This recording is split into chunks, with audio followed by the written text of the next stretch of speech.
Okay, perfect. Now we are live.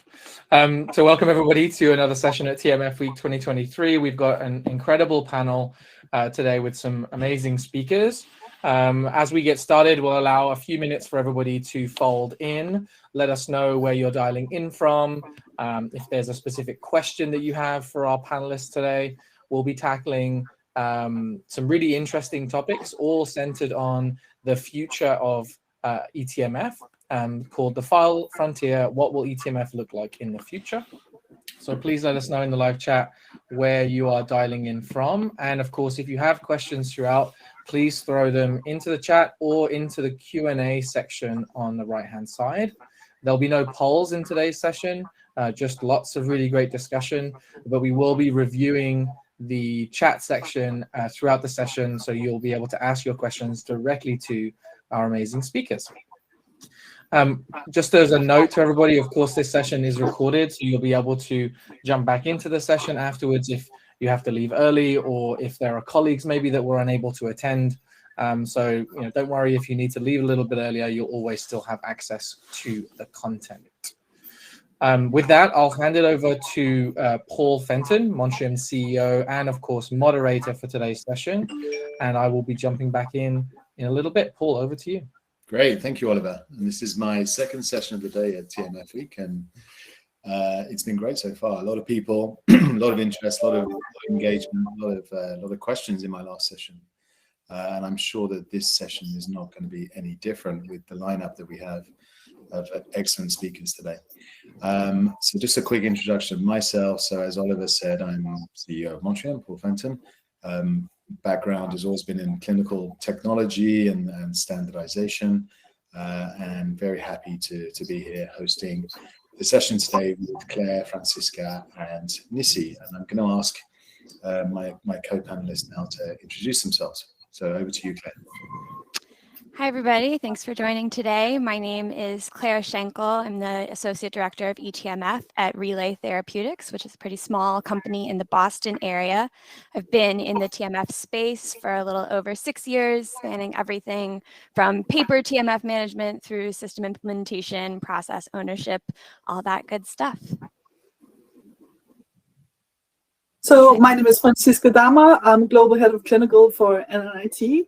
Also a very long history with the eTMF before there was E in it, as I usually say.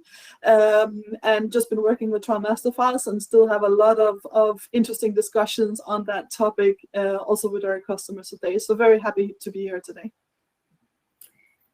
Hello, everyone. I'm Nissi Nazim, Senior Manager Systems at Beijing Biotech. I've been in this space for about 12 years. My passion is obviously for TMF and other clinical systems. I've also been involved in data standardizations, most predominantly the master data management in my prior organizations. So happy to be part of this panel. Great, thank you. And I'm happy you guys are here because I'm sure that you've got lots of really good insights to share with our audience. As Oliver said, feel free to put questions to the panelists. I will keep an eye on that and make sure that your questions get asked throughout the discussion.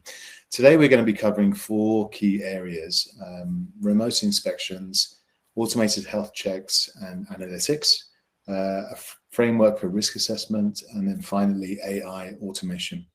There are lots of other subjects as well, of course, that we could cover in relation to the future of eTMF, because there's so many things happening. There's a lot of evolution happening, which is really exciting. But we felt when we met prior to this panel that these were the 4 areas that were sort of the hottest topics to discuss.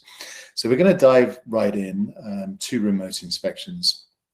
Obviously, remote inspections nowadays it's kind of a new reality. Ever since COVID happened, all of a sudden we're starting to see a lot more remote inspections and remote access to the TMF prior to the inspection, during the inspection, and even after the inspection. And I've even heard stories where the inspector has asked for access for 3 months at a time, which is quite a long period of time if you think about it, to provide access to a live TMF. So I want to ask the audience, in no particular, sorry, not the audience, the panelists, the audience too. I mean, if you've got comments, feel free to put them in. What are the technical challenges that you guys have faced during remote inspections? And do you have any tips on how we can better prepare and conduct remote inspections with the technology that's available to us? And so one thing that I've encountered in remote inspections over the last couple of years is the importance of the non-TMF technology towards successfully managing the inspection of a TMF. So we had one experience where we were having a remote inspection and fortunately had set up kind of a pre-meeting for just getting out any technical bugs ahead of the opening meeting itself. And during that meeting, we discovered that something about the inspector's VPN or security settings was completely incompatible with the video conferencing technology that we had been intending to use. We couldn't hear each other. We were having to communicate only by chat. It really was a mess. It would not have led to a successful inspection experience for anyone. Fortunately, we did have another tool available at our organization, and we were able to pivot quickly, sent a on-demand invite to the inspectors during the time slot of that meeting, and were able to conduct what we had planned on another platform. But we were so glad that that was in kind of a pre-technical testing session rather than the day one itself. So definitely would highly recommend thinking about those types of support tools, and also making sure that you have, IT resources kind of on call for those more general tools in addition to your TMF support people, because in a remote inspection situation, you need all of those pieces to work together successfully. And Claire, just quickly out of interest, was it the inspector that requested that sort of pre-inspection meeting to make sure the tools were working? I believe the request did actually come from the inspectorate, perhaps because they had run into something like this before. And this was a situation where the inspectors were working from home, right? So they were all adapting to the realities of that technology as well. Yeah, so in our case, we had something quite similar, I would say, with technology. So we had an email inspection, recent email inspection, and the inspectors had requested access prior to the inspection for about 6 months or so. So that was interesting for us. So obviously we had to kind of figure out to what extent they need the access, and did we have the certain roles in the system for that access, right? So that was the first step for us. Secondly is obviously to follow our SOPs, right? Everybody has to be trained before you get access to the system. So how best was it for us to kind of deliver that training, right? So we kind of ended up having a very condensed deck, just focusing on the key areas of the system that the inspectors would get access to. But then interestingly, just right on the day of the inspection, one of the inspectors couldn't get access to the system. We were able to see the past couple of months, they were, we kept a record of, the logging in and all that. So we were able to see that they were accessing. So there was no issues there. But on the day of, we kind of heard that one of the inspectors couldn't get into the system. Maybe password expired, what have you. So to Claire's point, we had a staff, an IT person on hand to kind of address that issue. So what we came to find out was the inspector was not really getting the reset or the temporary passwords that was auto-generated from the system, right? So now it is all about security. And there's no way that an admin and an IT person could come up with a default password that, it's typically what we used to do in the, past decade or so. You generate a temporary password and you share that out by email, etc. But that's not the case with the technology now. Nobody can see it. It's just system auto-generated. And the inspector's email was not receiving. The inbox they were not getting those temporary passwords. So we tried everything. And we actually went and asked, is there another email that we could use to share that information, just to try out? But the inspector was not, comfortable with using another email account outside of their reg account. So we had to come up with a backup plan. Maybe they were doing some kind of shadowing, or we send them the documents separately after downloading. So that's something that we had to think about, because this was unexpected, on the day of, because up until that point, maybe they were accessing from a different domain, so they were able to log in earlier, but on the day of, they couldn't. So it's something interesting to think about. Okay, is there a way that, obviously there's a lot of technology out there, like how possible is it for the reg agencies to whitelist all of these technology accounts? So that's something that we have to think about in the future. How can we make it easier for an inspector to access from anywhere? No, exactly. And this kind of brings us to the next question in this area around the tools, you know, and I'm interested in hearing Francisca's take on this. So in today's eTMF systems, they're not really built for inspections. They're very operational systems. They're built for collecting information and indexing information and organizing information. But there's no real like dedicated inspection tools that I know of in these systems. So what are the tools that you think we should have either within or alongside our eTMF systems to make inspections easier to manage, especially remote inspections? Mm-hmm. I think most of the conversations that we are having with our customers are really around the storyboarding, being able to provide that insight into the trial master file in a more dynamic way than what we're doing today. I think we mentioned before, like the use of PowerPoint and those kind of things, but really being able to show the inspector a different way of navigating information around the clinical trial within the context of the TMF. And actually, one of the things I was just thinking, I was listening into this, is I also come across this problem. It's the different types of data that is surrounding the eTMF as well. For example, the audit trail. We know that a lot of systems today, if you try to download the audit trail, their files are so humongous that it's almost near impossible to actually get any insight out of it. And from the inspector, but also internally, there can be a lot of value to be able to go in and monitor some of these things. So I think both from an internal perspective, but also from an inspection perspective, having a better way of visualizing the clinical trial and some of the supporting information is something that would be very, very interesting for us in the future, for sure. Claire, Nizzy, any thoughts in terms of you guys want to say? Touched on the audit trail aspect. That's a key, information that we have to support for inspections, right?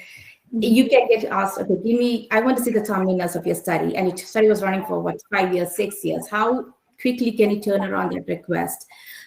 With technology, obviously, what we have seen is typically that kind of request can take anywhere from 2 to 3 days. Well, you don't have that much time. So how can we better, share that information with the inspectors, right? Based as and when you get that request. So that's one key thing. So that's, again, from a technology standpoint, we have to think about, secondly, the visualization aspect, right? How much information you really want to present to the information, right? Maybe it's out of the box reporting.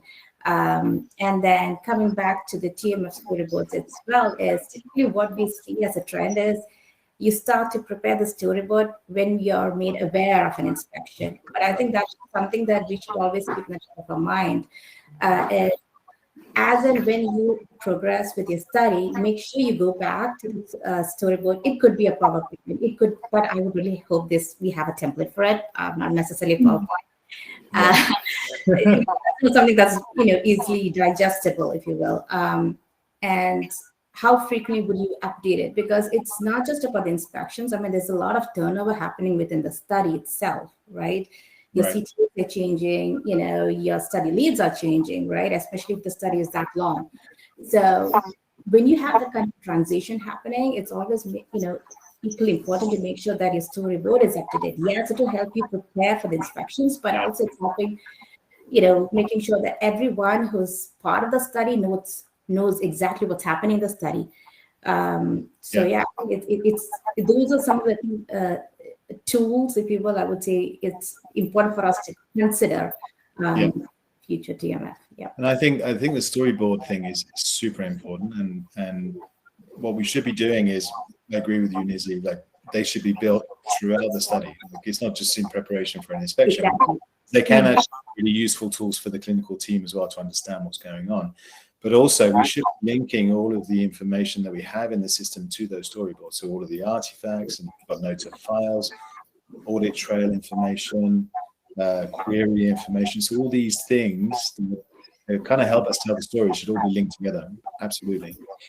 Claire, any other tools that you can think of that you really wish you had to Yeah, so I think one thing just to call out that oftentimes we do have, but maybe aren't utilizing to its full potential. Other responses have touched on the importance of audit trails, but you also can use those audit trails to see what your inspector is looking at real time. Their actions are part of the audit trail as well. And so in a remote inspection situation where maybe your back room is being managed on a Teams chat or something, it can be a little bit chaotic to know what's happening in the room. Right. And one way to get that transparency into kind of what the inspectors are looking into is by actually reviewing what they're poking around in your TMF for. And we've definitely found that can be helpful either to indicate, maybe a thread that they have identified and they're starting to pull on, or perhaps that there's a whole section of things they haven't looked at that maybe they've decided they don't have time for. And so maybe you don't have to worry so much about that coming up in the next meeting because they haven't read it yet, right? And so if the inspectors are viewing content directly in the system rather than you printing it out or downloading it for them, you get that little bit of extra information during the inspection conduct about what they have and haven't actually seen. Yeah. Or if there's, a given document that they've downloaded 17 times, you're probably going to get a question about that in the next session, right? So you can learn some things from that information as well. Absolutely. Even longer term, I think you could look across inspections and start to see certain trends, which would be kind of interesting. Trends by inspector. There's a lot of stuff happening in the chat and Q&A. There are questions around templates for great in-depth sample storyboards or any templates that we can recommend.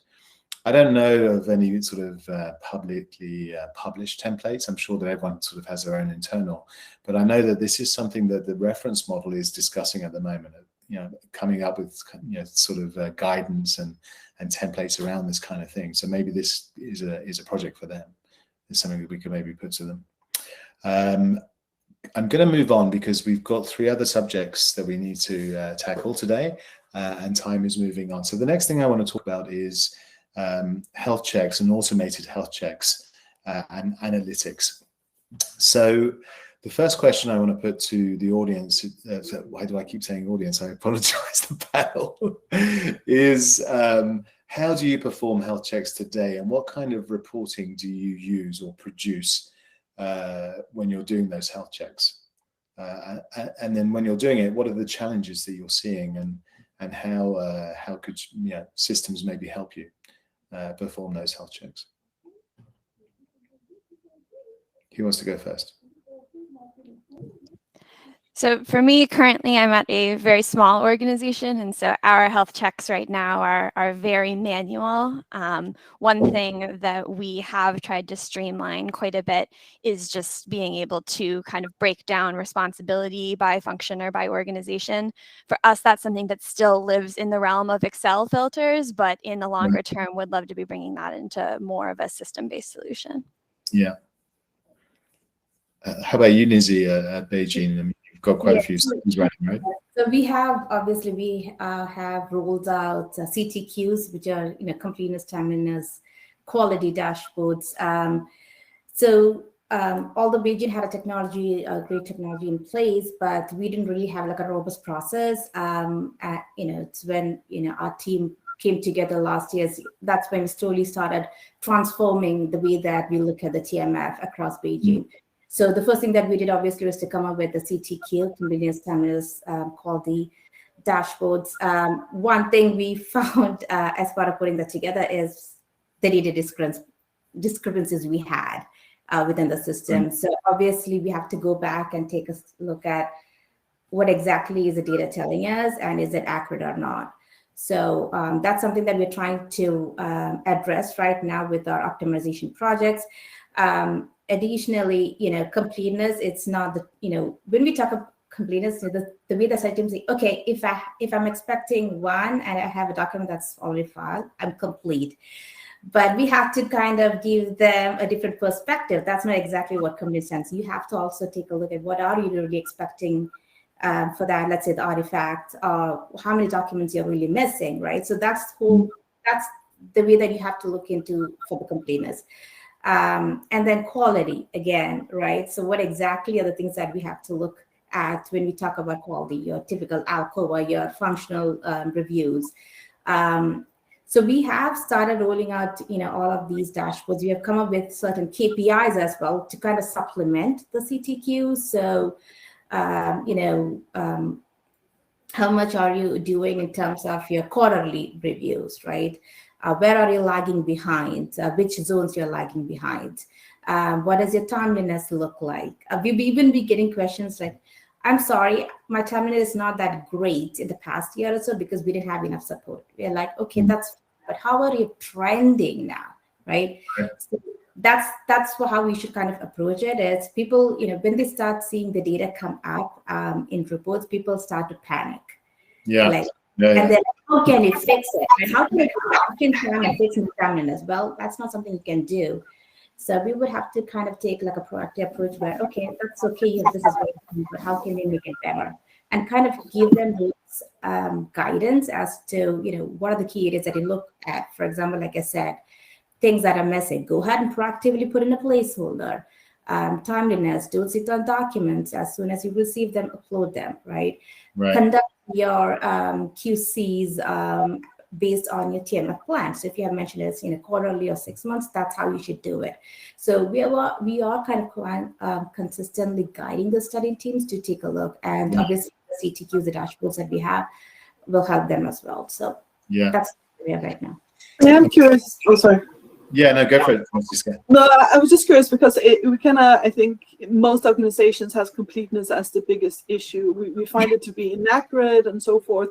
And our immediate response is try to tighten everything to do more in order to keep on top of completeness. So I'm wondering, like, what other approaches are being discussed out there instead of just doing more of what we're already doing, a different approach to completeness. Because I do feel like we are going deeper and deeper into the nitty-gritty, especially on the eTMF, and the value of it, especially, let's just pretend we have a fully risk-based eTMF management, kind of framework in place. But even then, we just tend to really I don't want to say overdo, but we really spend a lot of time trying to get the eTMF right. So I'm curious, Niti and Claire, in terms of, from your perspective, is there anything else that we potentially should be doing or looking into in order to solve this completeness issue, rather than just doing more of what we already been doing for a while?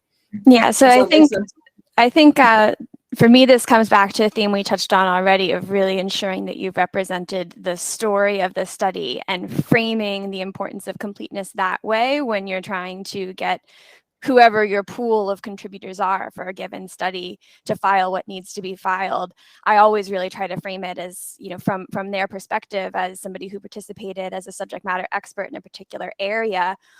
What are the key events that have occurred in this study, and is that story represented in the documents that are here? So rather than looking at the reference model or the TMF index as a checklist of I must have at least one of all of these things, that's not really the point. The point is, have we told the full story of what's occurred, any issues that happened, expected things, unexpected things? Is all of that captured one way or another within the information we've compiled in the TMF? And I think when you frame it that way, for people who don't think TMF artifacts all the time, it makes a lot more sense to them than just saying, here's an index, please file. Exactly. And it's all about education, right? So it's kind of like you have to get them from mindset from its archival or records management to how do we make it more of an active TMF management, right?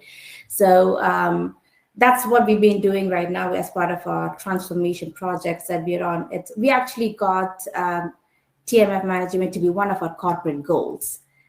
So when that became as something that's written as a goal, people are know more of, what is it all about, right? How can I get it to be more proactive? How can I make my TMF more healthy? So we can see that shift in the culture where people are now coming more involved. They're asking more questions, right? I'm sorry, I don't know what this, can you please explain? So we can see a more of an interest right now happening within region, especially around TMF and everything around TMF. So I think it's more about that education and trying to bring in that culture within the organization. Yeah. So it's not like Claire said, it's not just about the index and hey, go back retrospectively and file it out. TMF is not about that. So there should be that constant education coming from top down. I think I agree with you, Mizzy. Education is super key, but I think we also need to create value for the functional areas. And this is where I think storyboarding can do that. If we can present, this is what happened in the study based on your processes, based on what you're doing, your activities, this is a visualization of that. And it becomes a really powerful tool for them as a department to understand what's going on within the trial, because we have that information in the TMF. So this is where storyboarding, you don't need to have just one storyboard. You could have many different storyboards based on what you're looking at, and they can actually be very valuable for operations. So definitely think there's a big opportunity there to create some new tools around storyboarding, because I think that's what we're really missing today. The TMF is not telling a story easily. That's the problem. I got an interesting question from Alison Varjavandi, who sits on the TMF Reference Model Steering Committee. Can you include those TMF health checks of dashboards reports as part of your official documented process for audit trail review, where you are taking data points from audit trail into human readable reports and then reviewing, assessing, and taking any needed actions? So can we use these health check reports as evidence of audit trail review, and do you guys do that? We just recently rolled out that process where the KPI metrics that I was mentioning, where we've made it as a guidance where we run those KPI metrics, those key metrics monthly, or maybe it's like quarter, like I said, and then have them filed as evidence. So that's kind of showing us, okay, this is our oversight to the TMF. So we have actually we just recently rolled that out, because this is a good evidence showing that, yes, I've been keeping an eye on my TMF and taking actions. Yes. Absolutely. No, I think absolutely we should use it as evidence. I'm getting lots of questions from the audience. One of the questions actually is about the next subject that we're gonna touch on. Do any of your organizations use a risk-based approach for quality checks? What's working, what isn't working? And this is really where I want to kind of talk about risk assessment, because I know it's a big deal for the industry. Obviously, everything we do has to be risk-based, including TMF now. And there's clear guidance from the regulators that their expectation is that we take a risk-based approach. So, first question: how do you guys do it today? How do you do risk-based TMF? So for us right now, our individual document QC step is still 100%. As I said, small organization, small amount of document content. We haven't felt a need to move away from that yet. But one risk-based element that we have brought in is what we call our sponsor spot checks. So where we look at content that the CRO is responsible for filing with more of a kind of completeness mindset rather than just like Alcoa check. And the way that we've written that process, we basically get feedback from study team members, primarily ClinOps, but other functions if they're interested on a quarterly basis of any particular issues that have come up in the study, if there's particular sites they're worried about, particular processes within the CRO study management that they've had concerns with, and then we target our review on that. So each quarterly review is different in terms of what we're looking at, but we're trying to guide it to the area of kind of top concern of the study team at that moment in time, with the hope being that over the course of a long-running study, we've kind of bounced around and covered a lot of different topics, but rather than trying to do everything all the time, we're being a little bit more targeted about it so we can really take a deep dive on a particular process or type of documentation in the TMF. And Claire, are you working primarily with CROs that are doing the majority of the operations, or you're doing things internally as well? It's a mix for us. So it's a process we've had to adjust depending on the outsourcing arrangement for each particular study.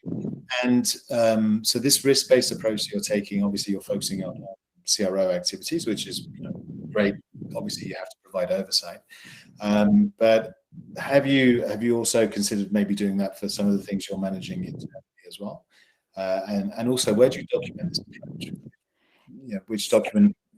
Can you? I didn't hear the last part of that question. Where do you document it? So where do you actually document your risk-based approach? Yeah, so in terms of review of our own content, we haven't rolled out anything like that yet. We take more of a 100% approach for our internally managed content because the scale is smaller and we feel like we can.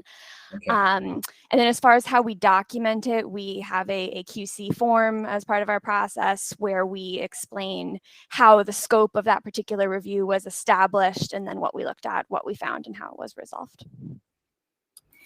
Okay, cool. Yeah, so that we makes also sense. do like a similar approach where we kind of outline in a TMF management plan as to what. So right now our guidance is, so we have a study and a country level document. It's 100% QC, but when it comes to site, we kind of say, okay, take the 10% off based on certain criteria, like high performing sites, high enrolling sites, or if there's a lot of CRA turnovers, or if you have potential deviations. So we kind of give those guidance to a study leads to focus on those 10% of the sites and then do 100% of all the sites. So that's kind of the risk-based QC that we're doing. We're not necessarily started coming up with a scoring model based on our artifacts, but that's something that I think, as an industry, we need to look at as to come up with a framework.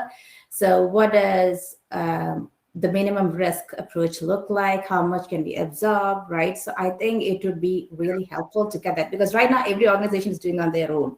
I think we should at least all come together, especially from the TMS space, to come up with at least a base where somebody can start off. For smaller organizations or newcomers to the space, I think they would really appreciate having a framework in place. No, and we're definitely going to talk about that in a moment, because I think that's kind of a hot topic. But before we do that, I just wanted to ask Francisca, based on your interactions with your clients, have you seen any risk-based approaches that you thought, yeah, that's really good, that's smart, it works well? Anything that really stood out for you? Yeah, I think, besides, assessing document criticality and replacement and all of these kind of things, I think it's also important to be able to do proper root cause analysis, meaning really dig into what is your quality issues. So Right. We have a lot of measures in terms of how many quality issues, but looking behind the scenes and understanding what's causing them. It can even be, is there a higher percentage of quality issue for a particular section, for a particular site, a particular CO, for example? Is it the same issues that comes over and over again? I think that's part of risk-based management, because it allows you to navigate better the areas that you have the most problems. Of course, Right. we still need to consider criticality, but that's one of the things. Even companies that has excellent metrics and really have a handle on their eTMF health, being able to go that extra step deeper and do proper root cause analysis, I really do see that as one of the key components of driving a risk-based approach as well. Yeah, no, I agree. I think that, as Nisi said, there is a need in the industry for maybe some kind of framework. We have other frameworks, which are similar around risk-based approach. For example, there's the GAMP framework, which is a very well-known one for risk assessment, where in that case, it's risk assessment for pharmaceutical manufacturing systems or computerized systems. But I think that in the TMF space, there's definitely some room maybe for some modelization and standardization of risk-based approach as an industry. And there was a paper that was released about 4 or 5 years ago, which was done by a German consortium that had looked at the reference model and kind of took all of the different artifacts and classified them, low, medium, high risk kind of thing. And obviously, things related to safety and stuff like that, definitely always high risk. But I think that that approach is interesting, but it doesn't go far enough, because there's also a whole bunch of other factors, and you mentioned some of them, Nisi, that we need to take into account when we're doing risk assessment. And then, obviously, as you said, Francisca, the whole root cause analysis element is also really important. So what do you think about coming up with an industry framework for risk assessment, do you think it would be, number one, is it possible? And number two, does one size fit all? And what are the challenges with coming up with such a framework? Both in terms of defining it, but also using it, in your opinion? Anyone got a... I think it would be great to have something kind of aligned as an industry standard as a place to start, but every organization is always going to have to look at the realities of their specific processes, outsourcing arrangements, study design. There may be specific risks within a particular organization or trial that aren't going to be able to be captured by a universal tool.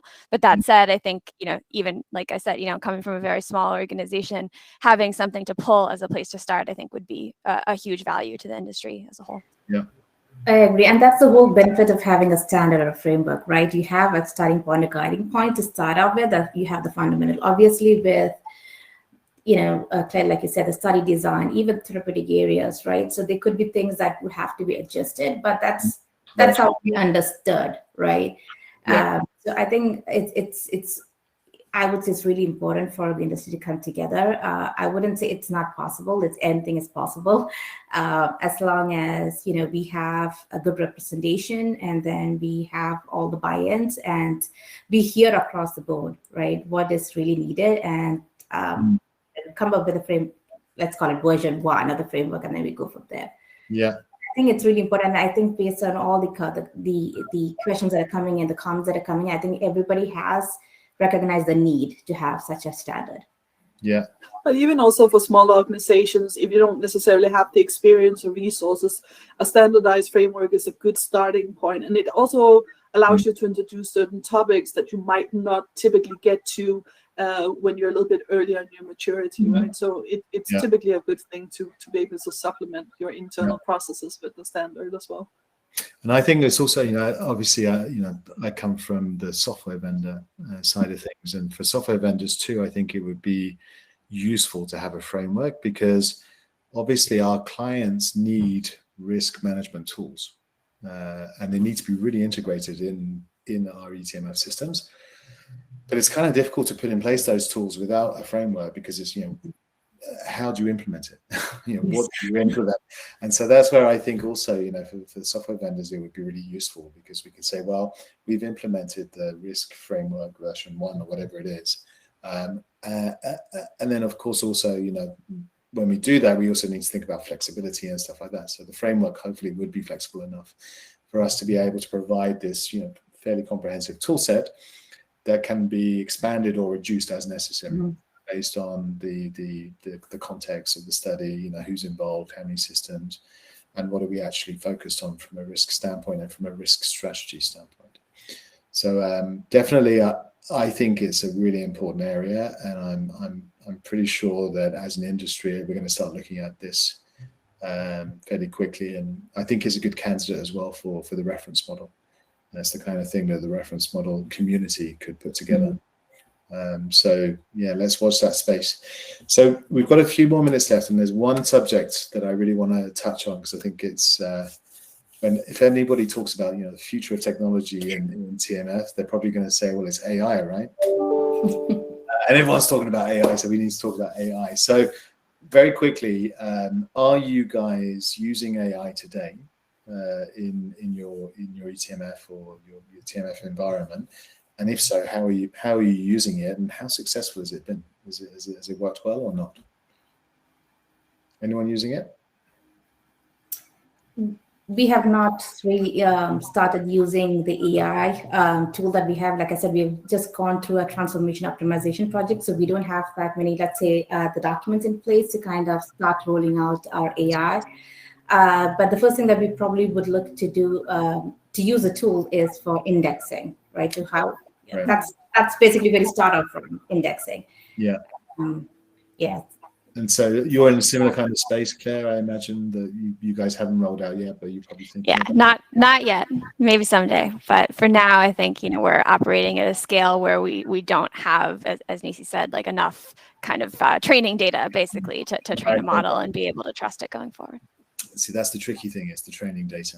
That's where I think there's an opportunity maybe to pull training data again within the industry and come up with models. That's a possibility. Francisca, in your sort of day-to-day dealings, obviously you're working with lots of different pharma companies and biotechs. Have you seen a lot of use of AI and how successful? Yeah. I'm trying to hold myself back because I get overly excited as soon as we start talking about AI. But yeah, I think it's still in its early days, right? And I think, as you mentioned, Lizzie, it's specifically about how can you automate classification and metadata extraction and those kind of things. Recently, though, also with the ChatGPT, there is a huge, potential for using that type of tool as a query tool on your eTMF. And there we have a few examples of looking into that. Still quite early, right? But Right. I mean, it is pretty amazing. Not to kind of go too much into it, but it is pretty amazing of how it can potentially revolutionize the way we get information from the eTMF in a way that allow us to very quickly consolidate the information of a full eTMF with a few touch of the keyboards, right? So those are the areas that a lot of people are investigating right now, is both the automatic classification, but most definitely also GPT as part of that. Yeah, I think the whole chat, I mean, every time I think about ChatGPT and TMF, it kind of blows my mind, because it's like, wow, can you imagine what we could do with that? But the other thing that kind of holds me back, if you like, is if we're going to use something like ChatGPT to ask questions, what's going on in this particular area of the study, so very sort of open-ended questions. How confident can we be in the results that we get back? And can we make decisions, regulated decisions, on the information that we're getting back from ChatGPT? I mean, that's kind of potentially risky, right? And then how do you validate that as well? Because obviously we're going to have to show the regulators that we can have confidence in the information that we're getting and we're using to perform activities in our study. So it's very sort of choppy waters, I think, to do something like this. It will take a time before we have it verified that we actually trust this tool to be accurate enough for it to replace our current processes, right? But I think as a starting point, as long as we can use it for activities and situations that are low criticality, having it as a supplementary tool, it's fairly easy to actually make available, right? And then it becomes much more a tool of inquiry that you can use on a daily basis, with the possibility of course digging into what is the data, where's the data coming from, so you can always verify that is indeed correct, right? In parallel to other tools we're using at the moment as well. So there will be a period of adoption for sure, and also until we truly trust it enough to do what we wanted to do as well, right? Yes. It's funny, I was talking with somebody who's got a lot of experience in managing TMF the other day at a conference, and I said, I asked her, so how do you find information in your TMF? What are you using, reports? And she's like, the main thing I do is I have a search bar, and I just use my search bar to find everything I need in my TMF. And it's like, yeah, that's what people do. And so ChatGPT is the natural sort of evolution of that. But who knows?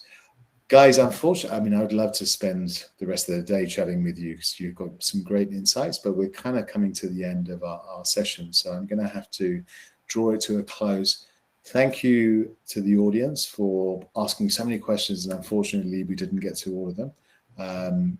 Lots of great questions, lots of engagement there. I'd also like to thank my three panelists for sharing their experiences and their insights and their vision of where we're going with all of this. And I'm going to hand it back to Oliver, who's going to now talk to you about what's happening next. So thank you very much, guys. Thank you. Thank you very much, Paul, and everybody on the line, Claire, Nisi, Francisca. It's been such a great session to sit back and listen to such great discussion. It's the most liveliest Q&A I've seen. So that I think is a testament to the types of subjects that you guys are discussing. As we wrap up, we have another session coming up shortly, where there's going to be a sort of a live showcase of some of the tools that Montreal is building to help in some of these areas at 12 Eastern. One thing I will mention to everybody, as you see on the screen today, throughout TMF Week, we're running a short survey. It's about 5 minutes to answer the questions. and you could win a pair of I Love TMF or I Heart TMF embroidered custom Converse shoes. So if you're looking for something snazzy to wear at your next TMF conference, we've got the answer to that. So you can head over to the link that's in the chat. So if you head up, scroll all the way to the top, you'll see the link coming in, and you'll be able to do that. You can also, you'll see links to it throughout the platform throughout this week. So go fill out that survey, and you could be in a chance to win some snazzy new kicks. With that, I want to thank everybody for joining today's session. And of course, thank you again to all of our panelists. And of course, Paul, who for this wouldn't be happening or present without. So thanks, everybody. And we'll see you on the next session. Thank you, guys. Thank you, everybody. Enjoy the rest of TMF Week.